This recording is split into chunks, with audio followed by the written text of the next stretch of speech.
መድኃኒትን የተላመደ ባክቴሪያ የወቅቱ የዓለም አቀፍ አሳሳቢ ችግር ነው። ይህ ነገር በምን ሊፈጠር ይችላል? የመጀመሪያ አንዳንድ መድኃኒቶችን ወላጆች ያለአግባብ ከፋርማሲ እየገዙ መጠቀም። ለምሳሌ እንደ ቫይረስ ላሉ በቫይረስ የሚመጡ ኢንፌክሽኖች ወላጆች መድኃኒቶችን ሲጠቀሙ መድኃኒትን የተላመደ ባክቴሪያ ሊመጣ ይችላል። ሁለተኛው ሐኪም ባዘዘው መመሪያ መሰረት መድኃኒቶችን አለመውሰድ። ሶስተኛው ደግሞ መድኃኒቶችን ለምሳሌ ለሌላ ሕፃን የታዘዘ ወይም ለሌላ ጎረቤት የታዘዘ መድኃኒትን መጠቀም። ሌላው መድኃኒት አቀማመጦች ጋር በተያያዘ በአግባቡ መድኃኒትን አለማስቀመጥ፣ ይህም በራሱ መድኃኒቱ ውጤታማነትን ይቀንሳል።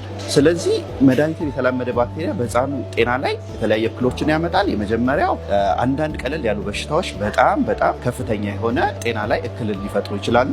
ከዛ ባለፈ ተደጋጋሚ የሆነ የሐኪም ጉብኝት ሊያመጣ ይችላል። ከዛም ባለፈ ደግሞ ለሆስፒታል ገብቶ መታከም ሊያመጣ ይችላል። ወላጆች ይህ ነገር እንዳይፈጠር ምን ማድረግ አለባቸው? የመጀመሪያው ከሐኪም ትዕዛዝ ውጭ መድኃኒቶችን ከፋርማሲ ገዝቶ አለመጠቀም ይመከራል። ሁለተኛው ደግሞ በተቻለ መጠን ሐኪም ለአንድ ሕፃን መድኃኒት አያስፈልግም ካለ ያንን መድኃኒት ሐኪሙ ማመን መድኃኒትን ካለ ሐኪም ትዕዛዝ ውጭ ገዝቶ አለመጠቀም ይመከራል። በተቻለ መጠን ሌላው ማድረግ ያለባቸው ነገር ጥንቃቄ ላይ ማተኮር አለባቸው። ልጆቻቸውን ማስከተብ እንዲሁም የእጃቸውን ንጽህና እንዲጠብቁ ማድረግ ይመከራል። እነዚህም በማድረግ መድኃኒትን የተላመደ ባክቴሪያን ስርጭት መቀነስ ይቻላል። አመሰግናለሁ። ዶክተር ኤርሚያስ አበባው ነኝ፣ የህፃናት ሕክምና ስፔሻሊስትና የህብረተሰብ ጤና አጠባበቅ ባለሙያ።